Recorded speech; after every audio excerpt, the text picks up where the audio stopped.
Hello, everybody, and welcome to VRIC Media, your most trusted voice in metals and mining. My name is Jesse Day. We are bringing the VRIC to you each and every week with our series of expert online panels. We have a great one lined up for you today with Rafi Farber, the publisher of the Endgame Investor. You can also find him on YouTube at Rafi Farber, and Lynette Zang, CEO of Zang Enterprises, the Lynette Zang on YouTube. We're going to be diving into the precious metals markets today. Extraordinarily exciting times for both gold and silver, so I'm very excited for today.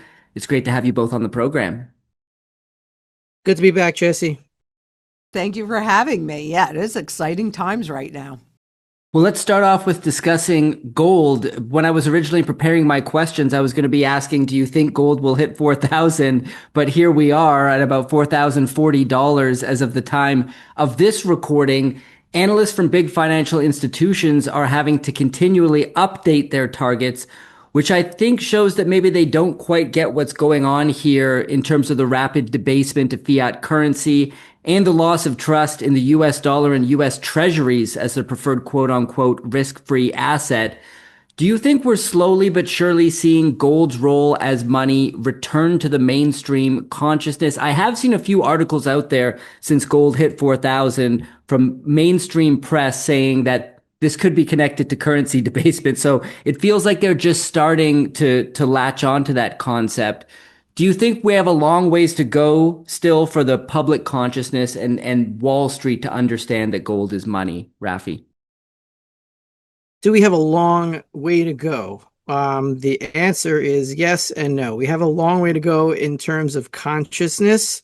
This is, sort of like a monster, maybe roaring in the background and you turning around and saying, what was that? And maybe you were a little bit scared and you think that like you don't believe in Bigfoot, but maybe there is a Bigfoot and you don't know for sure, and you're not going to discount all of the theories anymore. But in terms of time, I don't know if we have a lot of time. We have a lot of consciousness changing, but consciousness can change very quickly. That's what hyperinflation is. It's one day credit is money, or credit works, and the next day it does not. And the main point that I want to hammer here is that when gold does things like this, there is the general confusion among the mainstream media. They're like, oh, gold, we don't know why it's going up, but it's generally a safe haven asset and an inflation hedge, and that's why it has historically done that, and so people are going back to it because they always have, and we don't have any other answers other than this is tradition. That's not why. The answer is that gold is money right now. It always has been money, and all the other stuff is credit, and credit is based on money. The purchasing power of credit is based on money. You cannot have credit without it first being based on money, and all the other credits are credits based on the main credit, which is the US dollar, which is based on money. Everything connects. And that's why it's described as an inflation hedge, because it's just money that isn't inflated. And I would challenge the viewers of this show, and your viewers generally, and my viewers and Lynette's viewers, to play this little experiment in their head.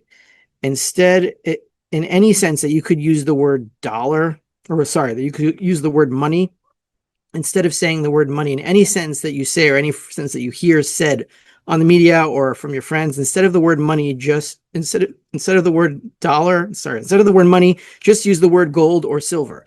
Just use that. And then you'll see how everything fits into place. You'll see how the gold and silver are the money. They're not an inflation hedge. They're just money that's not inflated. And as credit loses value, it loses value into money itself. That's what's happening here. The mainstream media doesn't get it. The people don't get it yet, but they think that maybe Bigfoot is real. Maybe the stackers are not totally insane. Maybe this is going to happen again, as it's happened every single time without exception. Every time credit collapses, gold goes to infinity in terms of that credit. There will not be an exception this time. The only difference this time is it's global, and this time it's everything, and this time there are no escapees. Well, we're going to circle back in a little bit and talk about the potential of hyperinflation of currencies around the globe. But first, Lynette, your thoughts on gold's rise and whether you think gold as money is going to be entering the mainstream consciousness now. Well, yes, the answer is yes. And I always say that I think everybody should do what the smartest guys in the room on any given topic are doing for themselves. And so since 2008, we have seen the global central banks pile into gold and the last several years at the highest level ever. Now, when you look at a relative performance chart over, say, the last year or last 200 days, you see, I believe that we are in general in the melt up phase of this trend cycle. But what you also see is that gold and prime and silver, silver's outperforming everything at the moment, but while everything is rising, you're seeing a rise in the spot silver and the spot gold markets at a significantly higher level relative to the performance of anything else. So what I think that's moving those markets is the smart money. And I think that that really started at the beginning of this year when we had this huge influx of the physical gold and physical silver into the US. So I think that this is nothing new. I think it's just becoming more visible and that it will now trickle down to more of the masses. Well, if there's any sign that that was happening, one interesting one is that the CIO of Morgan Stanley has now come out recommending a 20% allocation to gold. He was saying 60, 20, 20 now. So instead of 40% bonds, divide that between gold and bonds. Very interesting from basically zero coming out of Wall Street institutions. Do you think that as Wall Street institutions like this continue to recommend gold, wake up to its potential value, that we will start to see more of this? Success begets success in terms of, we've seen that with the tech stocks and with the rise of index funds. You don't want to underperform your peers. So as these big institutions start getting into the gold space, recommending gold to their clients, do you think we'll see a cascading effect, and how could that affect the gold market overall, Rafi? I think that mainstream Wall Street firms are all just followers of each other, and they follow each other in a circle, and they just run after each other faster and faster. And that's what the business cycle really is. It's just a bunch of copiers following each other in a tighter and tighter circle, chasing each other's tails. It's like instead of one dog chasing its own tail, it's just a bunch of dogs chasing each other's tail. And once the dog sees that somebody's tail is, over here, it'll just change, and then the circle will go to another direction and start spinning in another area. So do I think that Wall Street will always chase the asset that's going up?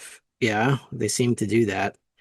That doesn't take much smarts to say, oh, well, now gold. Well, let's do the experiment that I recommended doing at the beginning. Like, instead of saying gold, say money. Instead of saying when people usually say money, say gold. When people usually say gold, say money. So if money is at an all-time high relative to dollars, then should you go after money instead of dollars? Yeah, I mean, it's not going to. You don't have to be so smart to do that.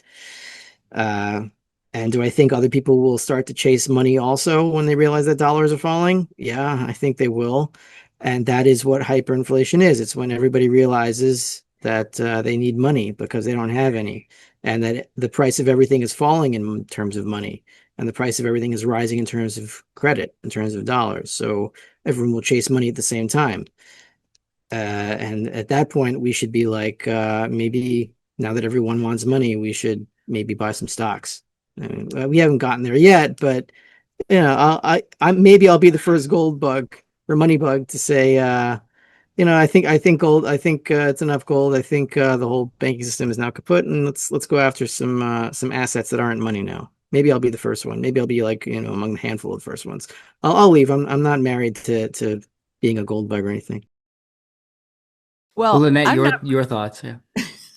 Well, I'm not married to anything anyway, other than we are inside of the life cycle of this fiat money, whether it's US dollars or euros or yen. And so again, I think that there is a lead that the central banks have put in place, and I think that Wall Street is starting to recognize it, because one of the big shockers to me was seeing how openly Wall Street is talking about the debasement trade. And so if they're now talking about the debasement trade, then of course we're going to see outperformance in spot gold and spot silver.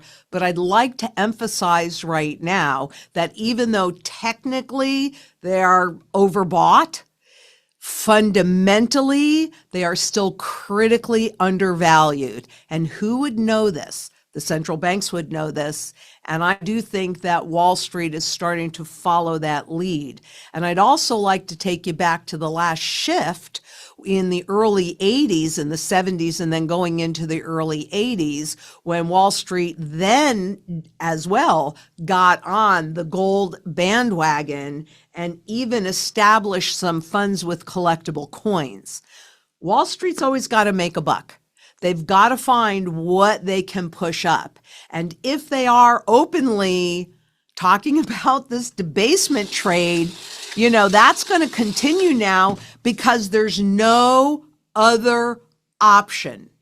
And so there's no doubt in my mind, especially entering a hyperinflationary phase, if we are indeed in that melt up phase where you're going to see everything go up, well, that's when gold and silver on the spot market really perform. But nothing performs as well as when the public loses confidence. And we're seeing that more and more.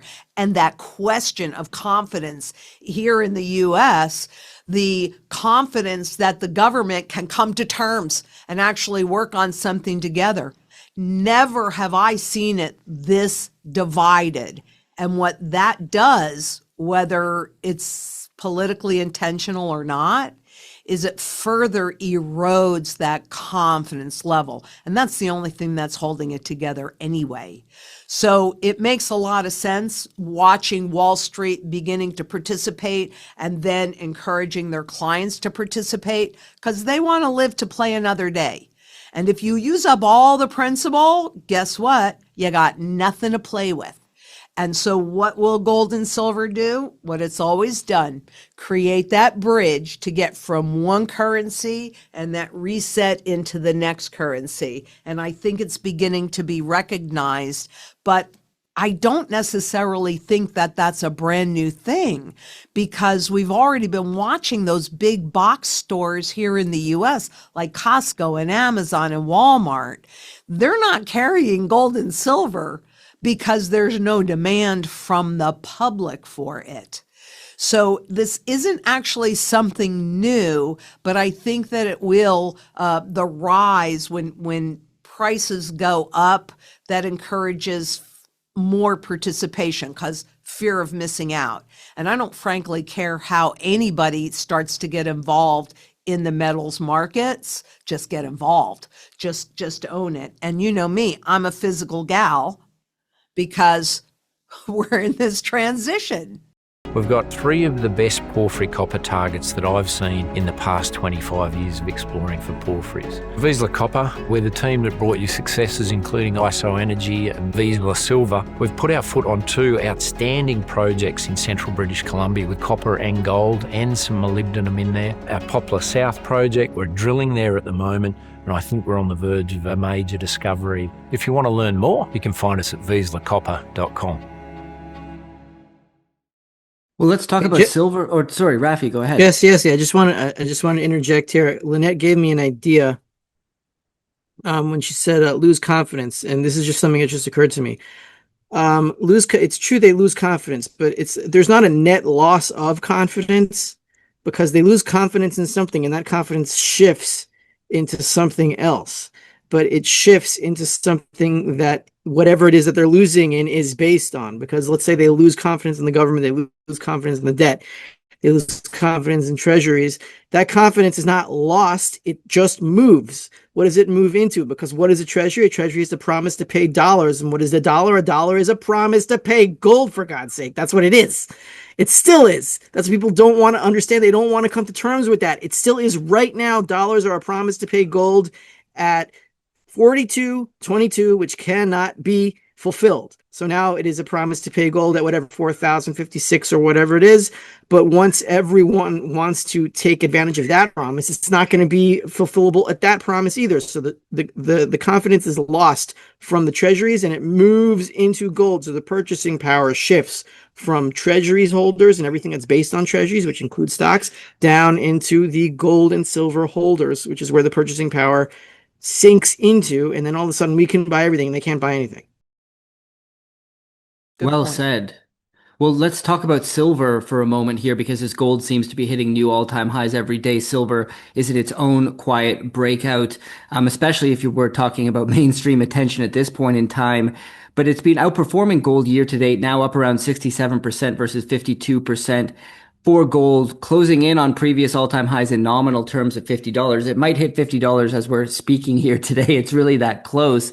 I know both of you think we have a long way to run from here, so break down for us what you see as the main catalyst currently driving silver, and maybe comparatively silver to gold for this loss of confidence in the dollar and dollar-based debt, etc., and a move into precious metals. How much of that do you think could move into silver versus gold? And Lynette, I'll start with you on this one. Well, that's a really good question because when I go back and look at the charts and going all the way back to the beginning of the silver markets, what I see is coming to conclusion on a double cup formation, which, to be honest with you, I don't think I've ever seen anything like this before. So a close above 50 just from a technical perspective would mean a much higher spot silver price. It still doesn't come close, again, to the fundamental value, but success does beget success. And the higher that goes up, and remember, we've had a lot of silver stackers that have been touting the silver gold ratio for a very long time. To me, that's not a trade. That isn't why I would ever buy silver, because for me, it's about functionality.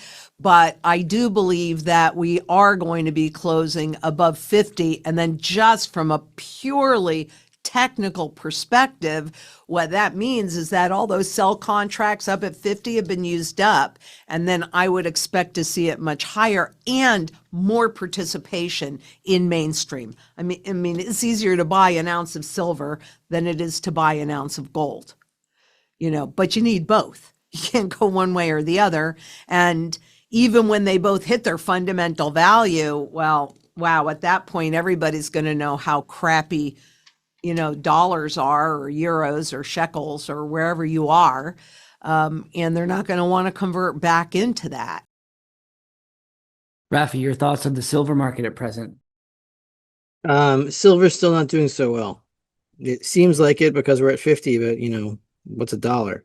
If you look at any other ratio of silver in 1979, 1980, where we were back then, silver relative to stocks, silver relative to gold, silver relative to commodities, it was all much, much, much higher. Back then, we're still about like 82, 83 gold to silver ratio. In terms of just individuals, why would they buy silver?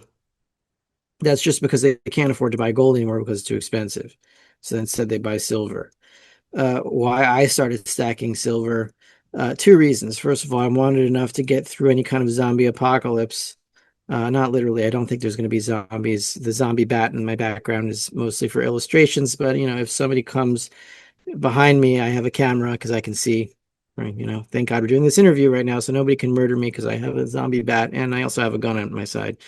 We're at war, so what am I going to do? Anyway,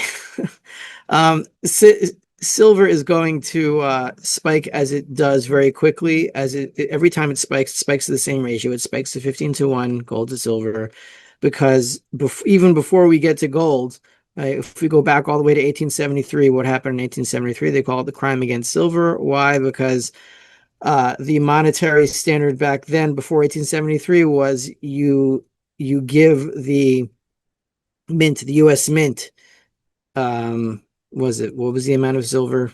Some fixed amount of silver, and then you would get a certain amount of dollars, and that was the silver standard of a dollar. It's in the Constitution somewhere, some amount of grains of silver. I don't remember what it is, but it was constant, and that was the definition of a dollar. So that gave the monetary demand for silver. People would deposit their silver to the mint, and then they would get dollars that they wanted to spend, because dollars would increase liquidity, because paper cash, as long as it's honest, is more liquid than silver coins, because if it's damaged, you can give it to the Fed or whoever, and they can give you a replacement bill, and it has 100% of the value, whereas a silver coin that is rubbed off is going to lose its value no matter what, because it loses weight, and there's nothing you can do to stop that. You can do things to mitigate it, but you can't stop it.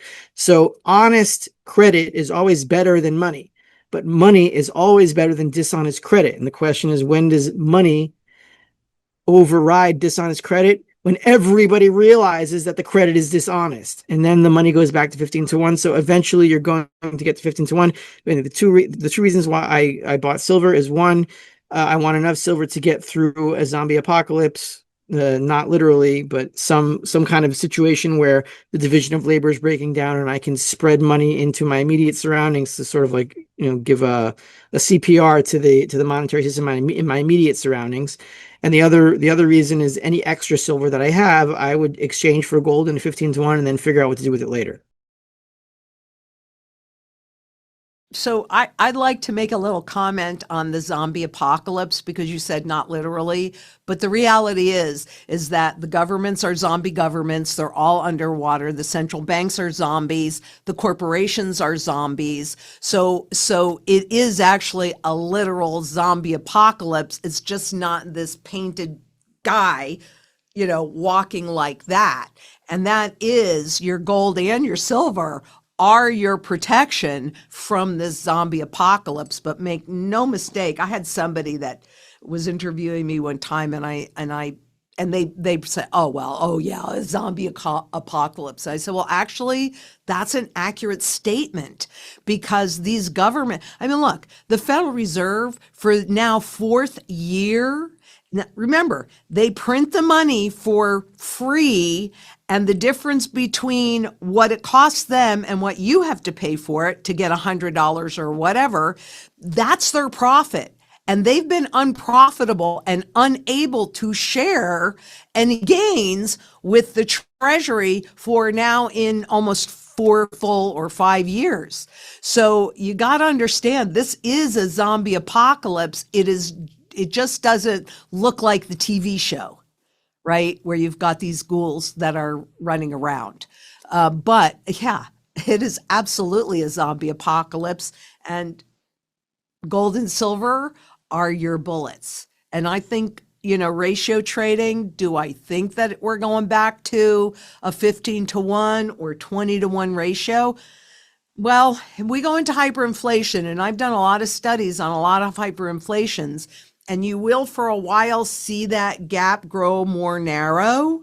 But ultimately, when we hit that hyperinflation, then that gap widens.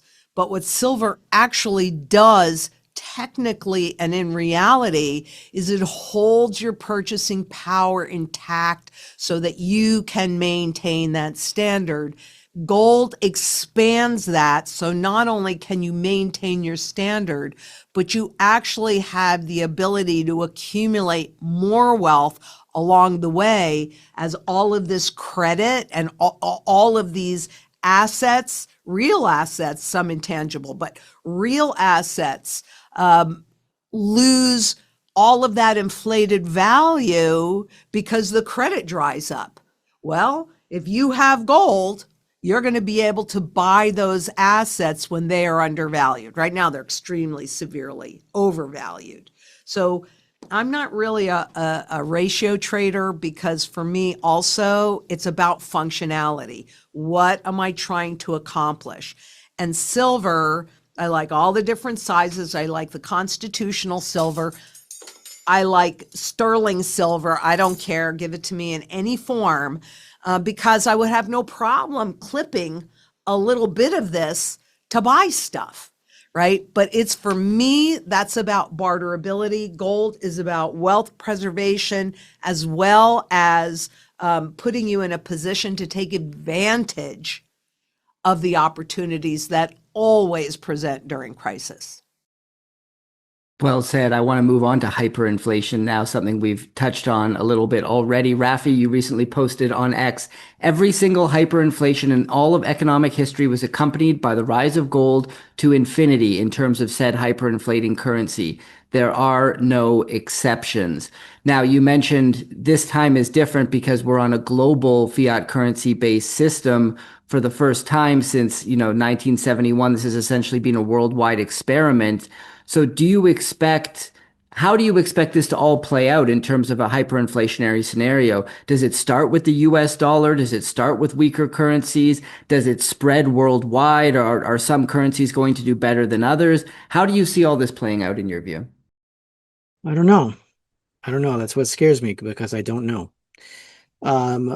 All I know for sure is at the end of this, gold and silver are going to have all the purchasing power that currencies currently have, or currently imagine that they have. The thing is, currencies don't have that purchasing power because everyone looks at all of their investments, and nobody's invested in their own currency.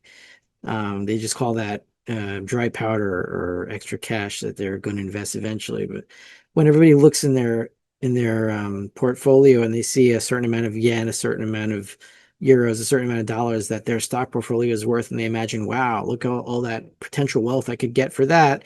And that means that I have all these savings and I can go to sleep tonight knowing that if there's an emergency, I can afford an emergency medical bill, I can afford emergency travel, I can afford this, I can afford that, and therefore I don't have to worry. But the fact that everyone is looking at that number, if everyone's sold at the same time, nobody would get that number. You can only get that number if you're the only one selling, or you're only one of a small group of handful of people selling. Nobody can all get that number. So it's all an imagination. And when that all goes away, the thing is, when that goes away, all the purchasing power that actually exists goes into gold and silver. So you're not denominating in terms of the number of stocks that you have in this company and that company. You're denominating in terms of how many ounces you have. And when all that other stuff goes away, then you really know how much you can exchange for whatever amount of silver you have, whatever amount of gold you have.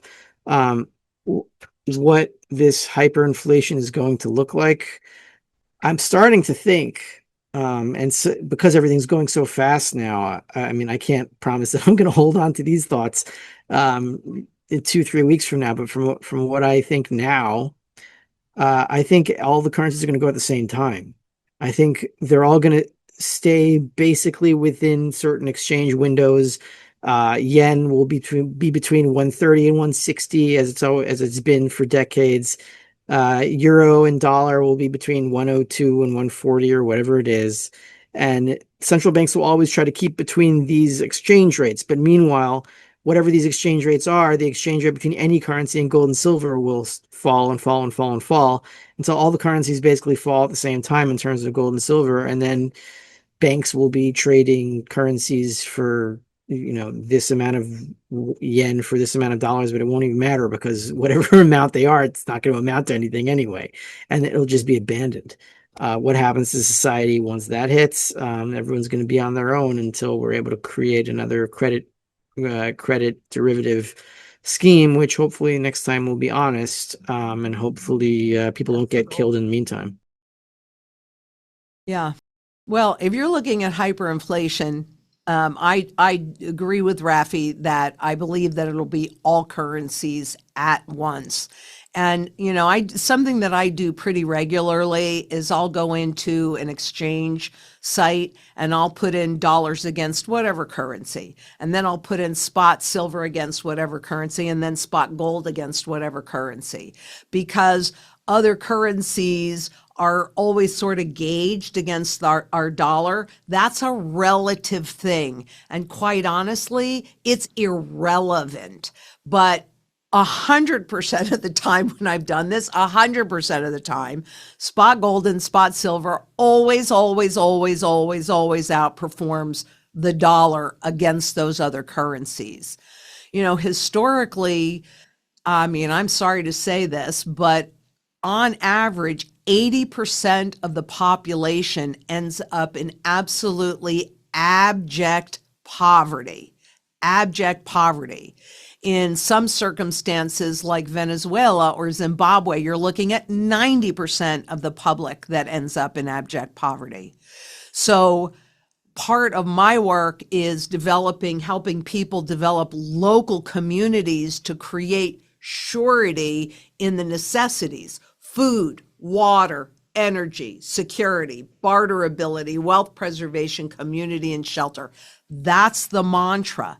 And in that way, if we all come together with whatever talents we have, whatever assets we have, together we can maintain a reasonable standard of living.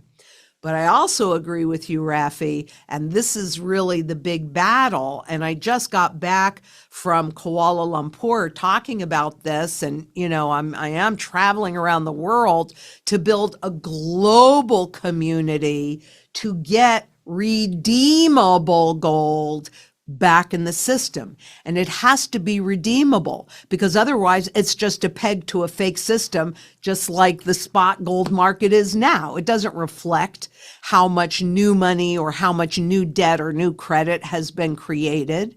And so, you know, how high in terms of dollars or euros or yen or whatever that gold and silver will go, yeah, it's unlimited. Because according to the IFF, there's 313 trillion in debt, but that does not even account to all of those derivative bets against them, many of which are probably, for every dollar's worth of equity, 1,000 pieces of leverage, pieces of debt against that. But just like this $10 trillion Zimbabwe note, I can't buy anything with it. So the numbers are irrelevant, really. It just doesn't really matter. It is community coming together so that we can survive this mess. And then if you are in a position to accumulate the gold, those other assets that are born on credit or bought on credit, well, those are coming back on the market, and you're going to see severe undervaluations there, just like you're seeing severe undervaluations at both gold and silver right now, because this is a trading market. This is not a true supply and demand market, but that will be burned off in this hyperinflation. And then we go back to what's real. And I hope people are starting to grow their own food and make sure that they have surety in there. But local community, because in a hyperinflationary event, things get very, very local. And I will also say, you guys know I have a plan B, because I have my bug out that's just 2 hours from my house. So great, I can get there. And it's all off grid, and I've got food up there and trees and things that I'm doing. But quite honestly, and after our conversation, Jesse, the last time, you know, I went to the Nomad Capitalist Live and I was a speaker there, and I realized that a plan B is not enough. A plan C is also quite necessary, so that no matter what it is that I have to deal with for my family, because that's who really matters. I'm old, I don't care. But for them, then that's what we have to do. And so to have a second citizenship, or even a third, whatever, but have another place where you can go and create that community, food, water, energy, etc. That whole mantra piece is critically important, because that's how you'll survive the hyperinflation. And that's how you'll be even better off on the other side of this mess. I think it's very important. You've really opened my eyes. I wanted to thank you for that too. No problem. So Jesse, I wanted to just ping off of something that Lynette said, because it gave me an idea. First, like, everyone in the gold and silver community who really understands what money is, whether they understand it more or less, you know, we all basically understand that gold is money, different degrees. But we're all coming at this from different angles, different life experiences, different things that we value. We're all coming to the same point. Lynette said that in her experience in these events where communities break down, 80% of people are in abject poverty, and 20%, about 20%, they can make it. But that's exactly what the Bible, what the Torah is saying when it's talking about the Exodus from Egypt.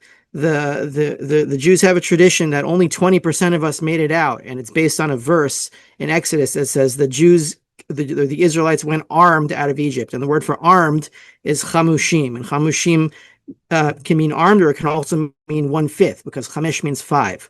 So 1/5 of us left Egypt, and 80% of us died and stayed there. Because why? But why did 80% of us die? Because Moses gave us a commandment to collect the gold and silver before we left, and 80% of us just stood at home, didn't do anything. And the 20% that actually went and got the gold and silver, they left because they trusted Moses and they said, okay, well, we'll take the gold and silver and then we'll leave. And then one's like, this guy's crazy. I'm not going anywhere. I don't care what magic he does. This guy's nuts. And so 80% of them just died. But it's the same kind of social reality. Like when societies collapse for whatever reason, whether you want to call it divine intervention or whether you want to call it theft or whether you want to call it hyperinflation, it's all the same thing, right? In the end, and 20% make it out and 80% don't. So if you want to be the 20%, collect the gold and silver now before it's too late. I love that. Yeah, Lynette, I I didn't know want to that. talk. I didn't either. I want to talk about a video you released on your channel, Lynette, called Fed's Crumbling Illusion of Stability, History Reveals the End Game, where you discuss how the Fed has always sold the illusion of stability when they are anything but. So can you walk us through your findings there? And then Rafi, I'll go to you for your thoughts after. Well, that's actually coming from a report by one of the Fed members, Barr, who was likening what was happening and how important regulation was to the Depression, and then to the savings and loan crisis, and then to the great financial crisis.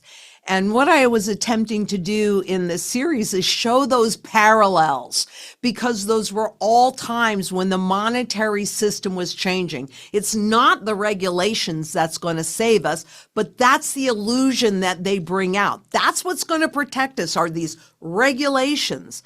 But they haven't protected us. All they've done is legalize the wealth transfer. And so it's the parallels that I'm trying to show, and how, we think we're in a democracy, but we are not in a democracy. And in one of them, I mean, what I showed through evidence from the Federal Reserve themselves is how they took corporate debt in the very beginning and turned those into Federal Reserve notes, turned the corporate debt into money at a 10-to-1 ratio. People didn't understand it. Now, with the signing of the Genius Act, President Trump has now shifted, whether people realize it or not, the monetary system has already been shifted. And there isn't really any doubt in my mind, but that will usher in the hyperinflation, because where debt justified money creation up to this point, well, guess what? Now it's purchases, and we are a consumer-driven economy. And so it is corporations again that are creating the money. And where government and corporations meet, isn't that fascism? Am I missing something here? Yeah, we don't want to use that word anymore because nobody knows what it means anymore. Oh, That's true. Rafi, your thoughts on is it time to end the Fed? I mean, is this even a realistic proposition? And any comments you have on what Lynette was saying? I don't think we have to end the Fed actively. I think it'll end itself when the dollar ends. I don't think that any amount of protest or putting the right person in control is going to change anything. I mean, what Lynette said about Trump is right. That's true. But the way I see Trump, interesting. I was listening to Tom Woods. I don't know if you know him. He's big in the Mises wing of the libertarian community, and he had on his show, I forgot his name, but he was saying, his guest was saying basically, look, I'm a libertarian and I believe in ending the Fed and minimal government and sound money, all this blah, blah, blah, blah, blah. But like right now we're in an emergency where we cannot live with these people because these people on the left or the commies or however you want to label them, they don't want liberty. They don't see it as a value. They want to castrate children. They think that those who will not castrate children, who think that they are a different sex than their gender or a different gender than their sex, they think that that we are the child abusers. So therefore we cannot live with them. So we're in an emergency situation here where the other side does not respect our desire to be left alone. And therefore I've changed, this libertarian says, I've changed my perspective. I no longer want limited power for the government. I want Trump to have maximum power so he can stick his boot on the necks of these people because they're trying to kill me. And whether you agree with that or not, that's just what he said. And that shocked me. I'm like, you know what? Maybe it's time to like temporarily abandon the libertarian project of minimal government power and put the maximum. I'm not saying I agree with this. I'm saying I can hear it. I understand what he's saying. Put the maximum in the Trump administration. And even though they're horrible on money and horrible on economics, they're pretty good on social stuff, pretty good, a lot better than any of the left would be. So right now it's about salvaging whatever is left, because assuming that the whole monetary economic thing is going to go to hell anyway, and it definitely is, and Trump can't stop that. Even Ron Paul, if he was elected and had Lou Rockwell as his vice president and all these other anarcho-capitalists in his cabinet and all of them, they would have to let the banks completely collapse, and they would have to deal with the fallout of that, which would maybe get some of them killed. I don't know if they could even do it if they wanted to. So right now, yeah, the economics sucks. The monetary is going to hell. Trump can't stop it. And everything Lynette said about the corporations creating money again is probably correct to some degree. And we just have to recognize that, forget about the dollar, forget about the money, forget about the economics. Let's just salvage whatever is salvageable, which is like, there's boys and girls people, and they shouldn't be chopped up as children. And let's just go with that and see how far we can get with that. And then we'll rebuild once everything falls apart. How about that? So the way that I view President Trump is as a change agent. When you're at the end of a life cycle, when you're at the end of a currency's life cycle, it must die. And that's what the hyperinflation does, is it finishes it off. I knew the system, or my belief was and is, that the system died in 2008. And so when one system dies, they bring in another system.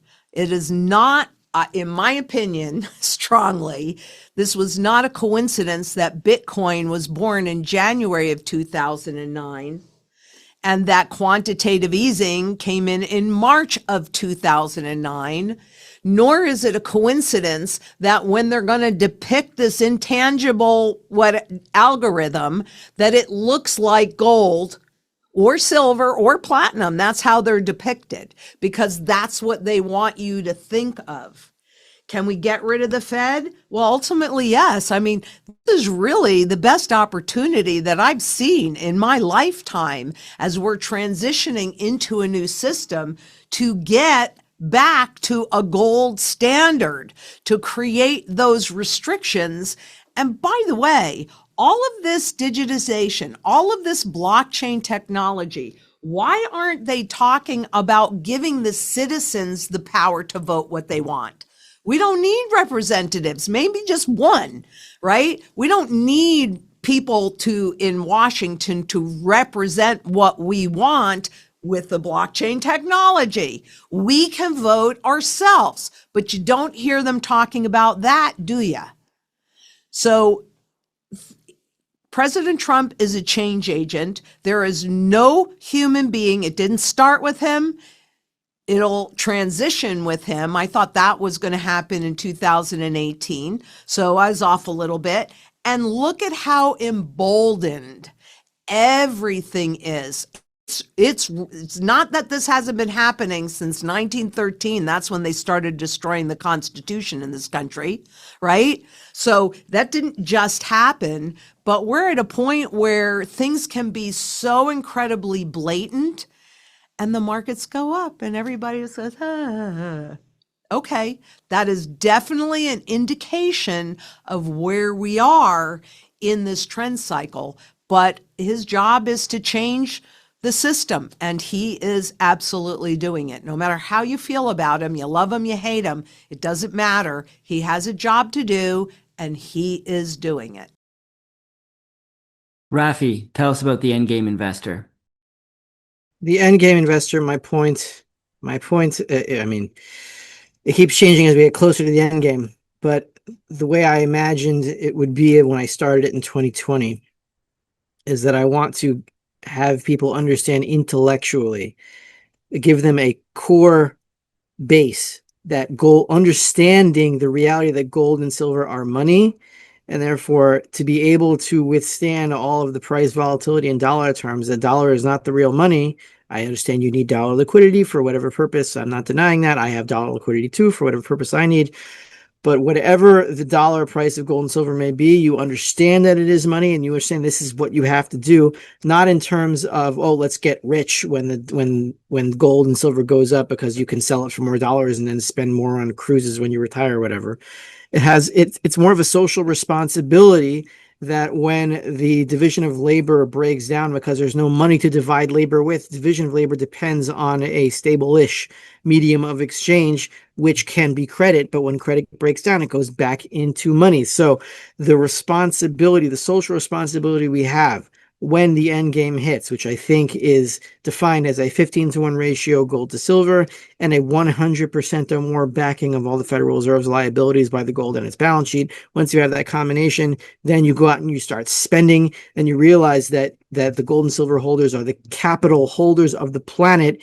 And this is more than just about getting rich. It's about restarting. It's about giving CPR or a defibrillator to the division of labor once it dies.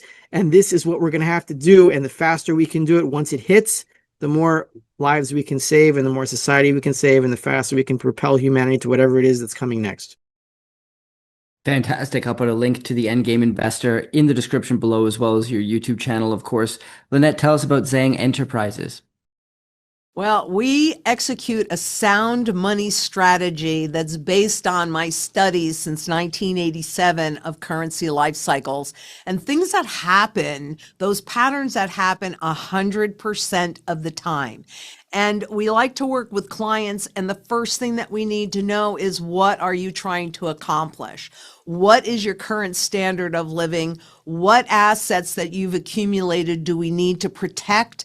And then how can we position you to be better off on the other side of this? So we want to make it through. But the real mission is to have a positive impact on a lot of people.